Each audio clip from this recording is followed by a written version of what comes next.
You are listening to Last Signal Radio. I'm James Carter.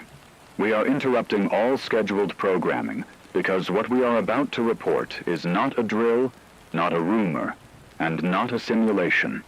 Verified transmissions from the World Health Organization, the Centers for Disease Control, and no fewer than 19 national health ministries have confirmed a phenomenon so catastrophic in scale that no language we have in broadcasting can adequately contain it. As of this transmission, the human immune system, the biological architecture that has defended our species for hundreds of thousands of years, appears to have ceased functioning. Not in one person, not in one region, everywhere, simultaneously. The implications are so severe that we have been asked by multiple governments not to broadcast. We are broadcasting anyway, because you deserve to know what is happening to your body, to your family, and to your world. I've been in this chair for 11 years. I've reported floods, wars, financial collapses, pandemics. I have never sat down at this microphone and felt my hands shake. They're shaking now. Before we get into the data, the numbers, the clinical language, I want to say something simple and human. If you are listening to this with someone you love, hold their hand. If you are alone, know that every single person on this planet is sitting exactly where you are right now, frightened, confused, and looking for answers in the dark.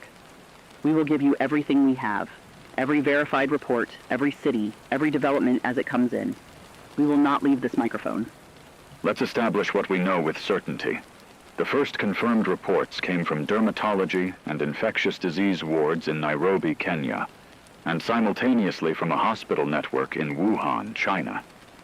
Not because of any new pathogen originating there, but simply because those were the first facilities to notice the pattern.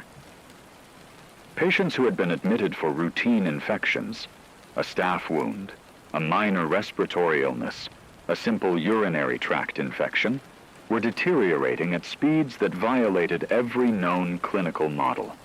A bacterial skin infection that would normally respond to a single course of antibiotics in 4 days was consuming tissue within 36 hours. Sepsis was setting in before physicians could act. By the time those first alarms were raised, the same reports were arriving from Lagos, Mumbai, Sao Paulo, and Warsaw. The collapse was not sequential. It was simultaneous. A nurse in Nairobi named Agnes Weru managed to get a message out through a medical network before communications in her district were restricted. She wrote that the ward she manages had admitted 41 patients in a single day, all with conditions that should have been dischargeable within the week. Within 2 days, 37 of them were on ventilators. She said, and I'm reading this carefully because her words matter, she said that it was as though the patients had forgotten how to fight, that the diseases weren't stronger, that the people were simply undefended. Agnes Weru is still at her post as of the last communication we received. We don't know if that signal will reach her. But Agnes, if somehow these words find you, the world knows what you are doing. The scientific framing requires precision. The human immune system operates across two fundamental branches. The innate immune system is the body's first responder. It reacts within minutes to hours, identifying foreign material and dispatching inflammatory responses before a specific threat has even been identified. The adaptive immune system is the trained force. B cells, T cells, immunological memory built over a lifetime of exposure. What physicians are now documenting globally is the simultaneous suppression of both branches. Not weakening, not degradation. Suppression. Blood panels from hospitals in Jakarta, Toronto, Berlin, and Johannesburg all show the same anomaly. White blood cell counts that appear structurally normal but are functionally inert. The cells are present. They are simply not responding to any signal. Scientists have begun calling this acquired universal immune collapse. The acronym is AUIC. Remember it. A pediatric ward in Buenos Aires sent out a transmission that has been shared through every medical network still operating. A doctor there, his name has been withheld to protect his family, reported that children who had received every standard vaccination in their lives were presenting with full-blown measles, whooping cough, and chickenpox simultaneously. Diseases those children should have been immune to for life. The vaccinations didn't fail. The immunity simply vanished. He described watching a 7-year-old girl named Valentina, who had been perfectly healthy the week before, develop complications from 3 childhood diseases at once. There are no words for what that doctor is carrying right now. There are no words for what Valentina's mother is carrying, but we will not look away from it. The geopolitical response has been swift but fractured. India declared a national health emergency within the first day, closing all international airports and deploying the military to cordon off major metropolitan hospitals in Delhi, Mumbai, and Chennai. The Indian Prime Minister addressed the nation stating that all citizens should treat themselves as critically immunocompromised and remain in sealed environments. The United States government declared a federal emergency roughly 18 hours later, with FEMA activating its highest tier protocols and the Pentagon ordering all active duty personnel to report to base. China has gone into complete information lockdown. No civilian communications are leaving Beijing or Shanghai through official channels. The European Union convened an emergency session and issued a unified quarantine directive, though compliance varies dramatically between member states. France has enforced it with police, Germany with the military. Italy simply ran out of personnel to enforce anything. Ordinary people are not waiting for governments to tell them what to do. In Seoul, South Korea, entire apartment buildings organized themselves within the first day. Neighbors who had never spoken to each other creating shared food stores, blocking stairwells, taking turns monitoring the sick. A man in Seoul named Park Ji-hoon filmed himself delivering rice and sealed water bottles to every door on his floor in full improvised protective clothing, plastic bags, rubber gloves, a construction mask. That video reached millions before the internet in that district became unreliable. In Lagos, Nigeria, community radio stations, small ones, local ones, began broadcasting in Yoruba, Igbo, and Hausa, telling people how to create basic sterile environments from household materials. The coordination coming from ordinary human beings in these first days has been extraordinary. It has also not been enough. The casualty projections coming from epidemiological models are not figures I will sensationalize, but they are figures you need to hear. If AUIC persists for 1 full week at current infection rates, preliminary models from the WHO suggest fatality numbers in the range of 40 to 60 million globally, not from a single disease, from the cascading weight of every pathogen, fungal spore, and bacterial colony that exists in ordinary environments. The human body, without immune function, becomes hospitable to infections that are normally harmless. Aspergillus, a common mold found in soil and indoor air, causes fatal lung infections in individuals with no immune defense. Candida, a fungus that lives on virtually every human body in small quantities, becomes systemic and lethal when there is no immune barrier. The world has not run out of things that want to live inside us. We have simply lost the soldiers that kept them out. I want to tell you about a man named Thomas Becker in Hamburg, Germany. He was a retired school teacher, 71 years old, in good health, no major underlying conditions. His daughter Clara managed to transmit a short account through a medical journalist contact before Hamburg's grid went unstable. Thomas had cut his hand on a broken kitchen tile. A minor cut, the kind anyone might get on a Tuesday afternoon. He cleaned it, bandaged it, thought nothing of it. 48 hours later, he was in the emergency ward at Universitätsklinikum Hamburg-Eppendorf. The infection from that small cut had spread to his hand, his forearm, his elbow. The doctors told Clara there was nothing to stop it. His immune system wasn't slowing it at all. Thomas Becker died from a kitchen tile cut. Clara is 29 years old. She is now in quarantine, sitting in her father's apartment, and she is waiting to see whether the cut she doesn't yet know she has will be the one that ends her too. let's move to the scientific debate, because the question everyone is demanding an answer to is, what caused this? There are currently 3 dominant hypotheses circulating among research institutions. The first is pathogenic, the theory that a novel organism, likely a virus with unprecedented immunosuppressive properties, has achieved global spread through air travel and surface contact in a pre-symptomatic phase that may have lasted weeks or months before the collapse event became clinically visible. The second hypothesis is radiological.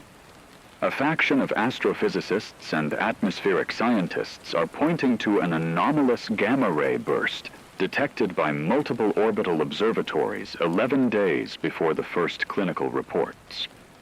The hypothesis is that a specific frequency of cosmic radiation penetrated the atmosphere and interfered with the electrochemical signaling mechanisms within lymphocyte cells. The third hypothesis, and this one is generating the most classified attention from defense departments globally, is that this was caused by a failed experiment.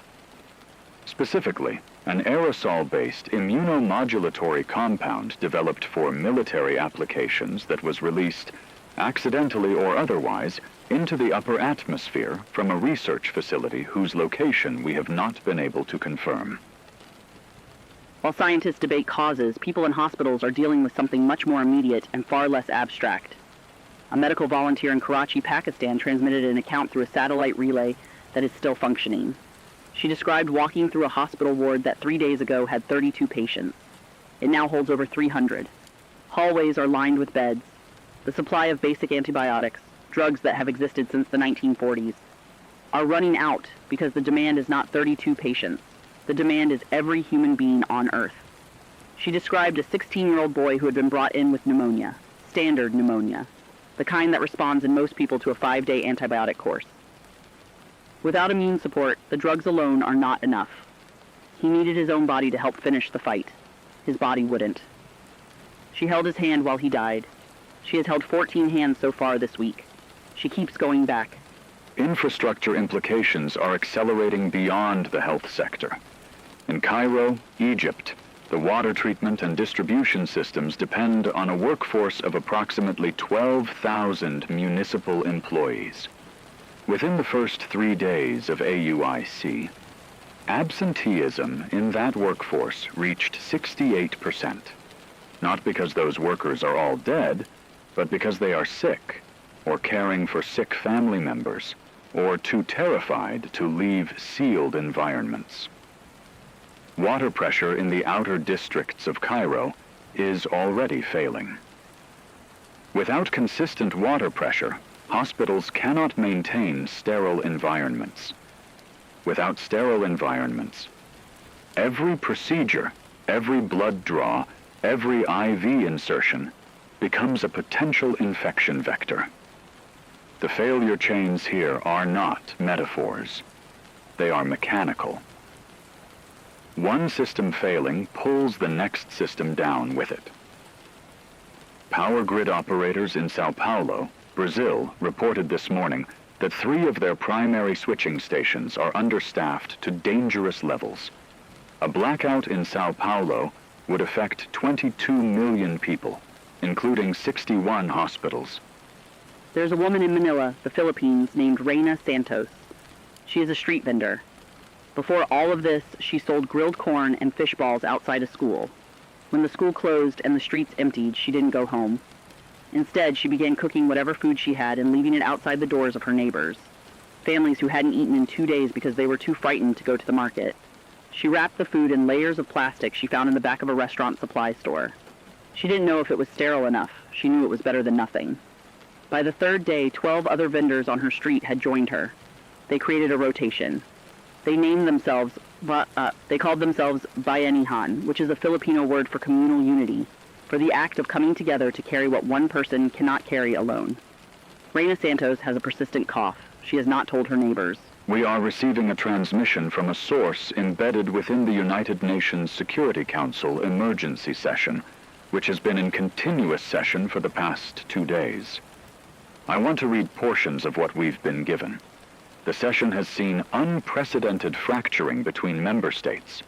The United States and the United Kingdom are pushing for a coordinated global military quarantine framework, which would involve armed enforcement of sealed zones in major cities. Russia has stated categorically that it will not permit foreign military presence on its soil under any pandemic protocol, and has moved tactical units to its western borders, not in response to any military threat, but as a deterrent against forced quarantine enforcement. China has not sent a representative to the session in 36 hours. Brazil, India, and South Africa have formed an informal bloc, demanding that pharmaceutical stockpiles held by wealthier nations be immediately redistributed under a global allocation framework. No agreement has been reached. The Security Council is debating the end of the world with the same procedural dysfunction it has always had. The world, meanwhile, is not waiting for them. There are things happening right now that are not collapse. I want to be clear about that. In Auckland, New Zealand, a team of immunologists from the University of Auckland have been in continuous operation since the first reports, working with a network of colleagues in Melbourne, Singapore, and Toronto. They have collectively suspended all academic protocols, all the peer review timelines, all the institutional approvals, and are sharing raw, unvetted data in real time across an open server that any qualified researcher in the world can access. The old academic publishing world had a model where discoveries took months or years to move from a lab bench to the broader scientific community. That model ended approximately 4 days ago. Scientists are operating on a different clock now, a different morality. One of the Auckland researchers, Dr. Priya Mehta, who has not slept in 3 days, posted a message to the shared server that said simply, "We are close to something. I don't know what it is yet, but there is a pattern in the suppression mechanism. Keep sending data." The military and security situation in several major cities has deteriorated significantly. In Mexico City, the largest metropolitan area in North America with a population of over 21 million, the government declared martial law on the third day after 3 major hospital complexes were overwhelmed and patient families breached the security perimeters demanding entry. The army was deployed, but found itself in an impossible position, soldiers enforcing a cordon who are themselves vulnerable, without functional immune systems, to everything inside the cordon.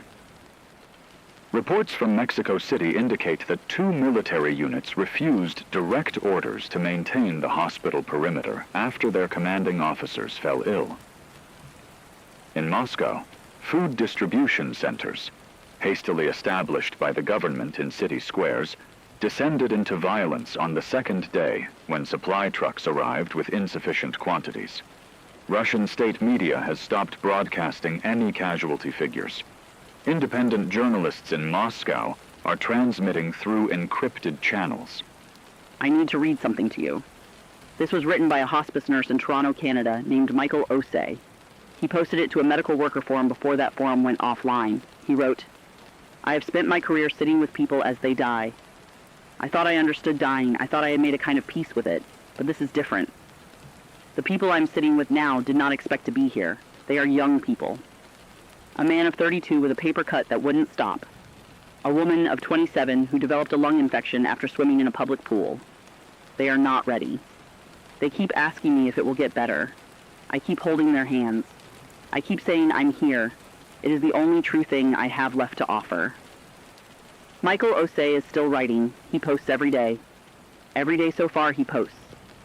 We don't know if that will continue, but his words are being read by millions of people who are finding in them something they cannot find anywhere else right now. Permission to grieve. Permission to be human inside of something inhuman.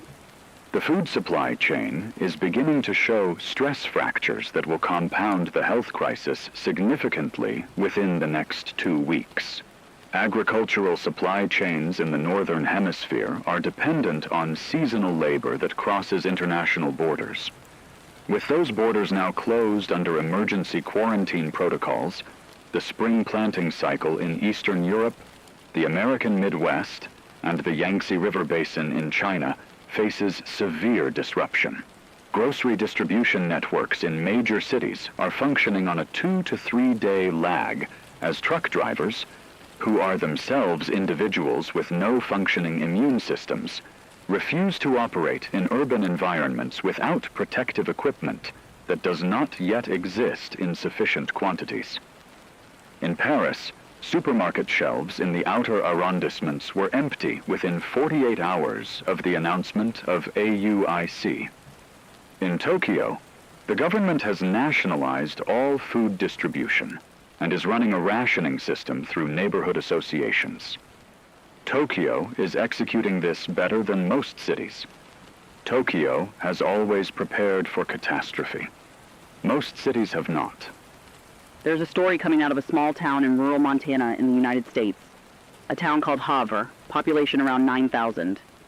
They lost their connection to the national grid on the second day. They have no major hospital, only a small regional clinic with 2 doctors and a staff of 8. When the clinic became overwhelmed, the town did something no government directive told them to do. They converted the high school gymnasium into a care facility. Local ranchers brought filtered water from private wells. A retired Army medic named Carl Dempsey organized the town's volunteers into shifts. They established a strict entry protocol. No one with an open wound enters, all surfaces disinfected hourly with the bleach solutions they could mix from hardware store supplies. As of the last transmission we received from Havre, their mortality rate is dramatically below the national average. Not because they had more resources. Because they had each other, and they moved fast, and they didn't wait for someone else to save them. A critical development in the scientific understanding of AUIC came from a joint transmission by researchers at the Karolinska Institute in Stockholm and the Pasteur Institute in Paris. Their finding has not been peer-reviewed. It has, however, been independently replicated by 3 separate labs in as many days, which under current conditions is the closest thing to scientific consensus that exists. The finding is this: the suppression of immune function is not occurring at the cellular level in the way initially assumed. The immune cells themselves remain structurally intact and theoretically capable of function. The suppression appears to be occurring at the level of cytokine signaling, the chemical language that immune cells use to coordinate a response. Something, and the nature of that something remains unidentified, is jamming the signal. The immune system is not destroyed. It is deaf. It cannot hear the alarm. The implications of this distinction are potentially enormous. If the mechanism is a jamming signal rather than cellular destruction, there may exist a means to restore transmission. The researchers are calling this line of investigation signal restoration therapy. It does not yet exist as a treatment. It exists as a direction. In a week with no directions, that matters. The stories of loss coming in tonight from around the world are almost impossible to hold. A father in Osaka, Japan, named Hiroshi Tanaka, transmitted a message to a public health forum saying that his wife Yuki, who is a competitive marathon runner in perfect health, developed a urinary tract infection on the first day. Within 4 days, she was in intensive care. He sat outside the ward because no visitors were permitted. He sat outside for 2 days. On the 3rd day, a nurse came out and sat next to him on the floor of the corridor and didn't say anything for a long time. He said he knew then. He said the nurse, he didn't know her name, held his hand in the corridor while he cried. He said he would spend the rest of his life, however long that is, trying to find out who she was so he could thank her. Love is not a cliché right now. Right now, love is the only irrational act that makes any sense. We have confirmation from 3 independent defense intelligence sources that a military facility in the Siberian Federal District of Russia, specifically a remote installation outside the town of Norilsk, has gone completely dark. No communications in or out for the past 72 hours. The Russian government has not acknowledged the existence of this installation in any public statement. However, 2 of our sources with direct knowledge of its operational history have indicated that this installation was engaged in research involving aerosol delivery of immunomodulatory compounds, biological agents designed to suppress immune responses in target populations as a non-lethal conflict tool. We are not reporting this as confirmation that the Norilsk facility caused AUIC. We are reporting it because the global public deserves to know that this question is being asked at the highest levels of intelligence community analysis. The silence from Moscow on this specific point is, according to our sources, louder than anything Russia has actually said. A teacher in Accra, Ghana, named Emmanuel Asante has been transmitting audio messages through a community radio network. He is teaching. Every day he sits in front of a microphone and he teaches. Science, history, mathematics. He teaches whatever he knows to whoever is listening. He said in one of his transmissions that the children in his neighborhood can't go to school, can't go outside, and many of them are watching parents deteriorate. He said that if you give a frightened child a problem to solve, the fear doesn't disappear, but it shrinks enough to live beside. He has had hundreds of children calling in. He gets them to solve arithmetic problems. He tells them stories about historical figures who survived impossible things. He is not a doctor. He is not a soldier. He is a teacher who understands that the mind is also something that needs to be kept alive.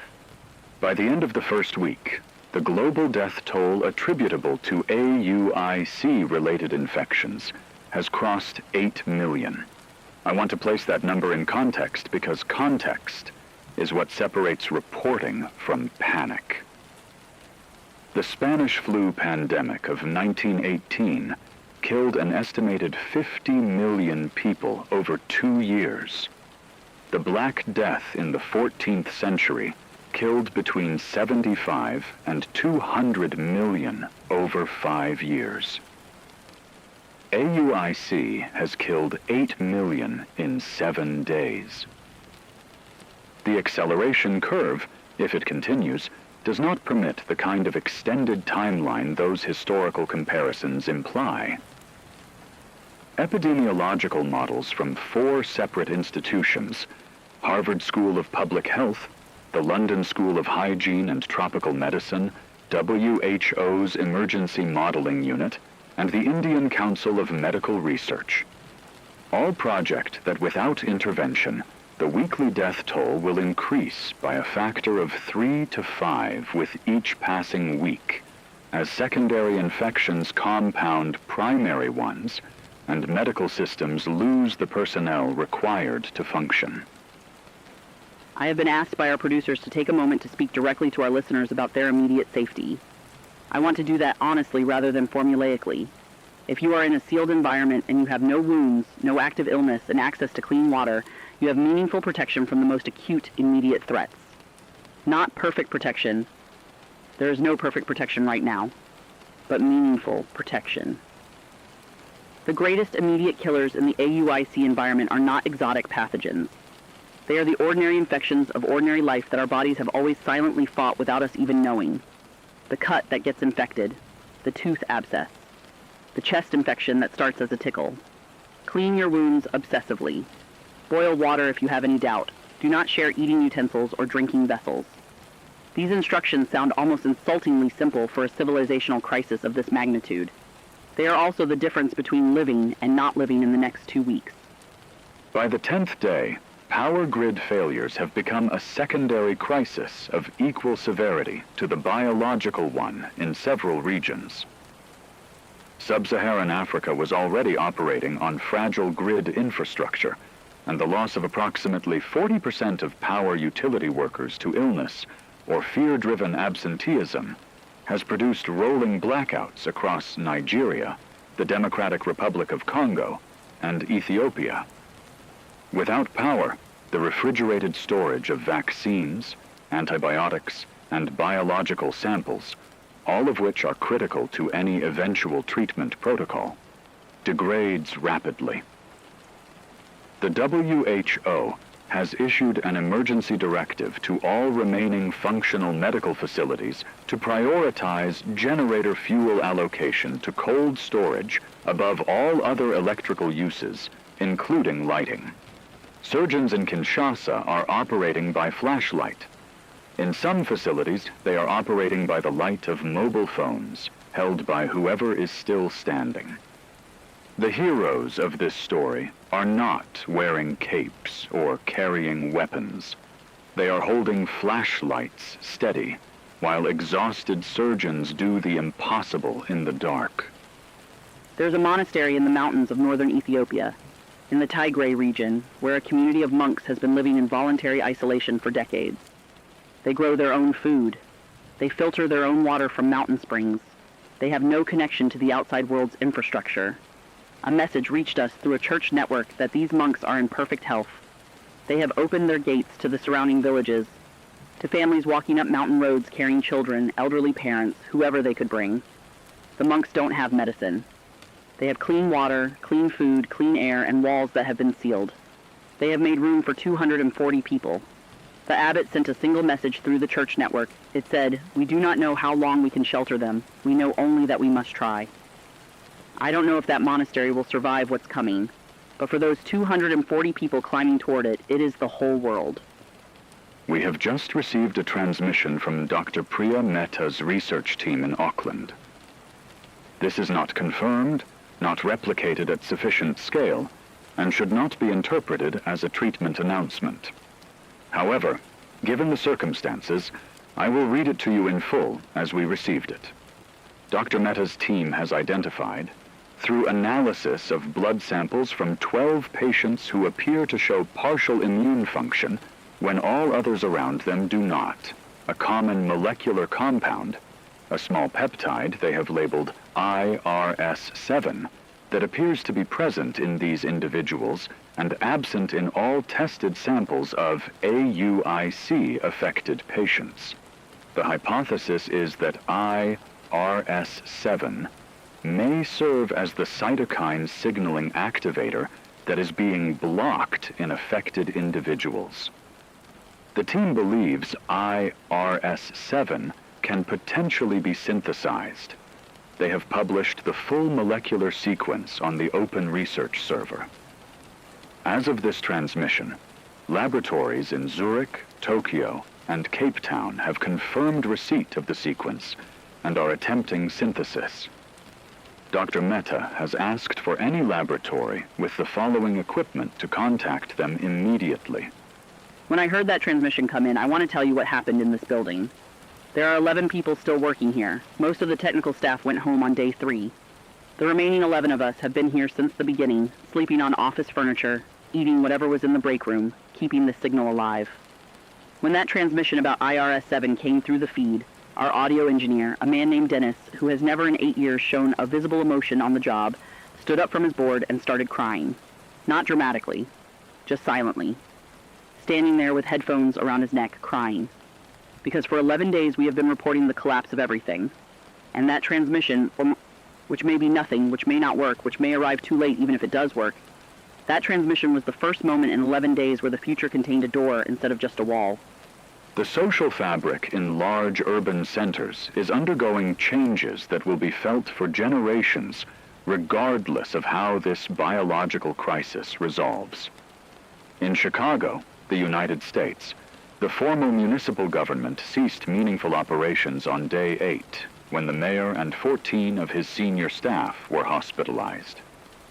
The city is currently being administered through an improvised network of neighborhood block captains, ordinary residents who have taken on the role of resource coordinators, disease monitors, and conflict mediators.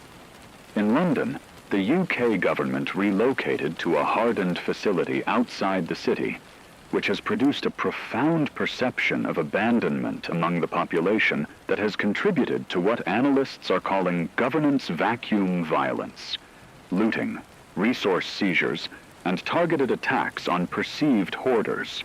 The Metropolitan Police, reduced to 40% operational capacity, is prioritizing hospital perimeters and water infrastructure.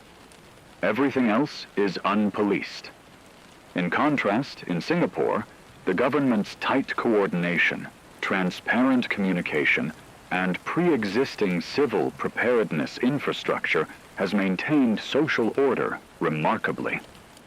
Singapore has suffered deaths. Singapore has not suffered societal collapse. The difference is not geography.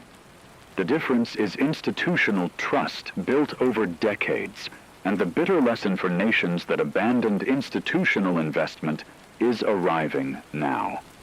A letter is circulating through every remaining functional communication channel on Earth.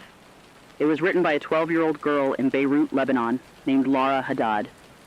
Beirut has seen more than its share of catastrophe. Lara grew up with power cuts, political violence, an economic collapse, a port explosion that shattered her school's windows. She has known her entire short life that the world is not safe. She wrote her letter to no one in particular and addressed it to the future. She wrote, "I know that right now everything is breaking. I can hear it. I want whoever finds this to know that on the day I wrote this, I could still hear my neighbors singing in their apartment. Old songs. I don't know the words. I could hear my mother in the kitchen making soup out of the last onion we have. I want the future to know that even on the worst day we have ever seen, there was a woman making soup from one onion, and it was enough. It was enough. Lara Haddad, 12 years old, Beirut. We found it. We read it. The future heard you." By the end of the second week, the synthesis of IRS-7 has been confirmed as viable by laboratories in Zurich and Cape Town. The compound can be produced using equipment available in any standard biochemistry laboratory. The challenge is no longer synthesis, it is distribution. The global pharmaceutical logistics network that normally moves medical compounds from production facilities to clinical sites at scale has been operating at approximately 20% capacity due to workforce depletion and transport restriction. The WHO and a coalition of military logistics commands from 11 countries have begun what they are calling Operation Chain, a coordinated effort to use military aircraft and naval vessels to move synthesized IRS-7 batches to distribution hubs in every continent. The first human trials of IRS-7 as a therapeutic are being conducted simultaneously in Auckland, Zurich, and Cape Town. Trial data is being shared in real time. The normal framework of ethics boards, patient consent protocols, and phased trial structures has been replaced by a single operating principle. Every hour matters. The first human recipient of IRS-7 therapy is a 34-year-old man in Auckland named David Taney. He is a Maori fisherman who was admitted to hospital on day 9 with a rapidly progressing fungal infection in his lungs. The kind of infection that in the AUIC environment has a mortality rate approaching 90% without intervention. He consented to the trial with full knowledge that the compound had never been administered to a human being. His wife Hemi sat outside the ward. Dr. Priya Mehta administered the infusion herself. In the 11 hours that followed, every member of the research team monitored his cytokine panel in real time. At the 7-hour mark, something changed. The cytokine signaling pathways showed activation. Small, hesitant, like a radio signal breaking through static, not full immune restoration, but movement, direction. At the 11-hour mark, David Taney's immune cells responded to a bacterial challenge for the first time in 10 days. Dr. Mehta posted 2 words to the research server. She wrote, "It moved." The military and logistical operation surrounding IRS-7 distribution is one of the largest coordinated efforts in human history. We are receiving updates from command centers in Ramstein, Germany, Yokota Air Base in Japan, and Diego Garcia in the Indian Ocean. Production facilities in 14 countries have been commandeered or voluntarily converted to IRS-7 synthesis, working in continuous shifts. The compound is being prioritized for medical workers first, not as a political decision, but as a strategic one. Every doctor, nurse, and paramedic who can be protected extends the functional capacity of every hospital they serve. The second priority tier is laboratory workers continuing synthesis and distribution. The third tier is infrastructure workers, power, water, food supply. This triage system, means that for the population at large, IRS-7 remains weeks away. The death toll at the start of the third week has crossed 47 million globally. Those 47 million people will not be returned to us by any compound, however miraculous. What IRS-7 may be able to do is stop the number from becoming a number we cannot say out loud. I want to tell you about a moment that happened in this building 2 nights ago. It was the middle of the night. Most of us were asleep on the floor or slumped in chairs. I was awake because I can't stop being awake. I went to the window, we're on the 14th floor, and I looked out at the city below, all the cities I have looked at through this window in 11 years of night shifts. There were fewer lights than usual, a lot fewer. But there were lights. There were people out there in buildings with lights on, and I thought about all the things that were happening behind those lights. People caring for sick family members, people on phones with distant loved ones, people making food out of whatever was left, people sitting quietly with each other in the dark, people writing letters to the future, people holding flashlights steady, people going back in. The lights were fewer. They were still there. I want you to hold on to that. The lights are still there. By day 22, IRS-7 has been administered to approximately 400,000 medical workers globally. Clinical outcomes have been reported from 112 separate facilities across 6 continents. In 87% of recipients, partial immune function restoration has been confirmed within 12 hours of administration. In 61%, restoration reaches clinically meaningful levels within 48 hours, sufficient to fight standard bacterial infections with antibiotic assistance. Full immune restoration has been confirmed in 23% of recipients within 72 hours. The compound is not perfect. It is not instantaneous. For some individuals, it provides partial protection. For some, it provides nothing measurable. For the majority, it provides a fighting chance. The scientists are working to understand why efficacy varies. Dr. Mehta's team now has 40 researchers in Auckland and a distributed network of 600 contributors worldwide. They are not sleeping except in shifts. They have identified 3 structural variants of IRS-7 and are testing whether specific variants are more effective for specific immune phenotypes. The science is running as fast as the crisis. For the first time, it may be running slightly faster. David Tainay, the fisherman in Auckland, left the hospital on day 25. He walked out with his wife Hemi and their 2 children, who had been waiting in a sealed family accommodation unit adjacent to the hospital. He was not cured in any dramatic sense. He still requires monitoring. His immune function is at roughly 70% of normal capacity, and he takes a daily maintenance dose of IRS-7. But he walked out. He went home. When reporters, the few that were still operating, asked him what he wanted to say to the world, he was quiet for a long moment. Then he said that he had told his children when they were small that the ocean is not cruel, it is just the ocean, and that the ocean doesn't hate you when it tries to drown you.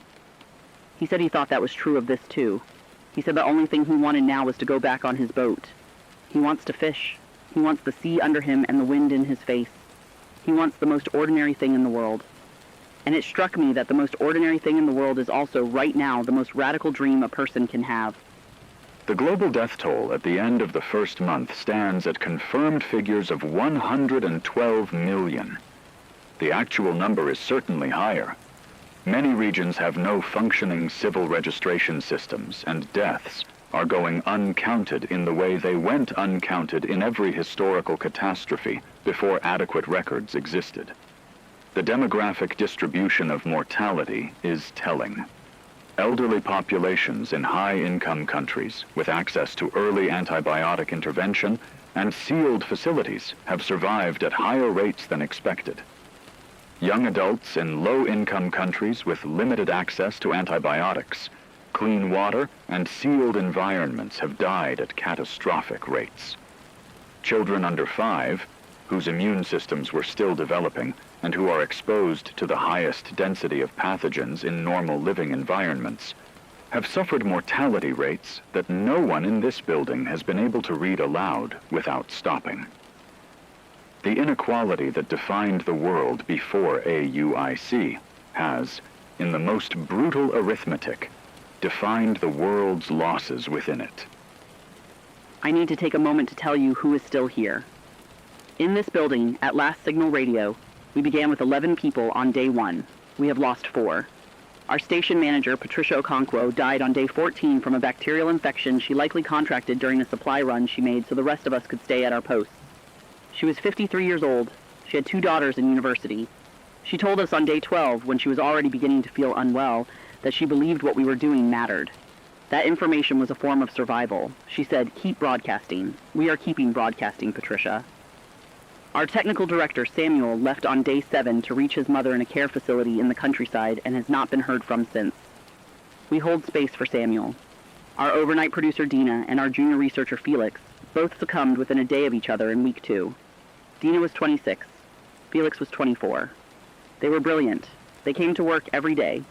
They kept the signal alive. Their names deserve to be in the record. We are entering the 6th week.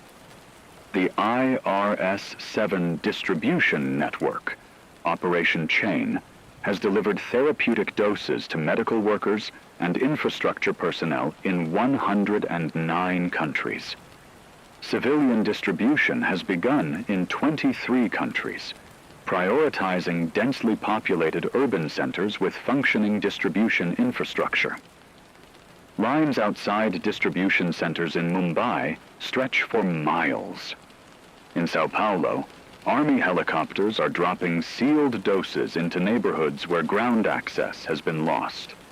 In rural Kenya, community health workers trained in a single day on basic administration protocol are moving on foot between villages with cooler packs of IRS-7, administering doses in fields and schoolrooms and the open air. The humanity of what is happening in these distribution scenes resists description. People weeping when they receive the dose. People passing it to an elderly neighbor before themselves. People who have lost family members standing in line for hours without complaint because they are still alive to stand. There is something in the human animal that is relentlessly, stubbornly oriented toward continuation. In 6 weeks of the worst thing that has ever happened to our species, that has not changed. I received a message through a relay that took 3 days to reach us. It came from Agnes Weru, the nurse in Nairobi whose words we read in our first broadcast. She is alive. She received IRS-7 on day 30 as part of the medical worker prioritization. Her ward, which had collapsed entirely by week 2 and been evacuated, has begun admitting patients again. She wrote to us because someone told her we had read her words at the beginning. She wrote, "I heard that you said my name on the radio. I want you to know that I heard my name come back to me, and I felt less alone than I had in a month." She wrote, 7 of my nurses survived, 11 did not. She wrote their names. She asked me to read them on air. I am going to read them. Mercy Akinyi, Joseph Kamau, Grace Wanjiru, Daniel Otieno, Faith Muchwa, Mary Adiambo, Michael Kuryuki, Rose Chibet, James Wangi, Esther Njeri, Samuel Ochieng. They were nurses. They stayed at their posts. They held every hand that needed holding. Say their names. The geopolitical landscape as we enter week 8 has shifted in ways that will define international relations for decades. The Russian government released a statement acknowledging, for the first time, the existence of the Norilsk research facility and confirming that an aerosol dispersal event occurred there 41 days before the first AUIC clinical reports were filed. The statement attributed the event to equipment failure and categorized it as accidental. It did not confirm whether the Norilsk compound is the proximate cause of AUIC, stating only that full scientific analysis is ongoing. The response from the international community has been a combination of fury and restraint. Fury from governments that have lost millions of citizens, Restraint because no nation is currently in a position to act on that fury militarily, and because the scientists who have studied both the Norilsk compound and IRS-7 have stated that knowing the cause, while historically critical, does not change the current therapeutic path. The crisis created AUIC. IRS-7 may resolve it. The question of accountability will outlast both. By the third month, the world has not ended. I want to say that plainly because there have been moments in the past 12 weeks when ending seemed like the only direction. The world has not ended. It has been profoundly, permanently damaged. Cities that lost 30 to 40% of their populations are going to carry that demographic wound for generations. Health systems that collapsed will need decades of rebuilding.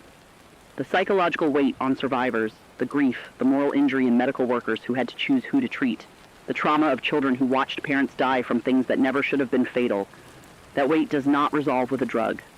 It will take years. It will take the kind of collective care and institutional commitment that the world has historically been very bad at sustaining after the immediate emergency passes. The test of what we are as a species is not only how we survive the acute catastrophe, it is what we do with the world we have left. The scientific consensus, as best as can be stated in this moment, is that IRS-7 variant 3, the formulation optimized through 6 weeks of clinical refinement by Dr. Mehta's network, is restoring full immune function in approximately 78% of recipients within a 2-week treatment course. The remaining 22% show partial restoration that continues to improve with extended treatment. There are no confirmed cases of zero response to variant 3 in a sample population that now includes over 8 million treated individuals. The Norilsk compound, its structure now fully reverse-engineered from analysis of affected patient blood samples, has been confirmed as the mechanism of AUIC, the aerosol dispersal 11 days before the first clinical reports entered the jet stream circulation pattern and achieved global distribution within the timelines that match the simultaneous onset seen across all reporting regions. Whether the release was truly accidental is a question that investigators from 47 countries are currently pursuing. The legal and political dimensions of that question will define the next era of international law. The rebuilding has a sound to it. It is not a triumphant sound. It is a quiet, determined, imperfect sound. It is the sound of a hospital in Lagos reopening a ward that had been sealed. The sound of a school in Karachi welcoming children back through gates that have been scrubbed with every disinfectant available. The sound of a market in Bangkok tentatively opening, with vendors in masks and gloves, with customers keeping distance, with money exchanged on small trays rather than hand to hand. The sound of a generator in Kinshasa running steadily because the technician who operates it received IRS-7 2 weeks ago and came back to his post. The sound of Emmanuel Asante in Accra still teaching through a microphone, now with children physically returning to sit in his classroom. The sound of Reina Santos in Manila cooking in her cart again, this time without fear in her cough because she knows now it is not the last sound she will make. It is a quiet sound. It is enough.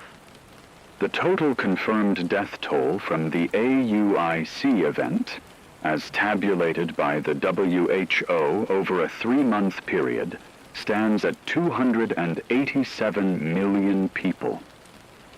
It is the largest loss of human life in recorded history, surpassing the combined death tolls of the First and Second World Wars. The economic damage is incalculable in any meaningful sense. The IMF has stated that its existing models are insufficient to assess what a 30% global workforce reduction and the simultaneous collapse of the healthcare, logistics, and institutional frameworks of multiple major economies represents in conventional economic terms. They are building new models. The existing ones weren't designed for this. What the existing models also weren't designed for is what comes after. The communities that survive catastrophe do not return to what they were.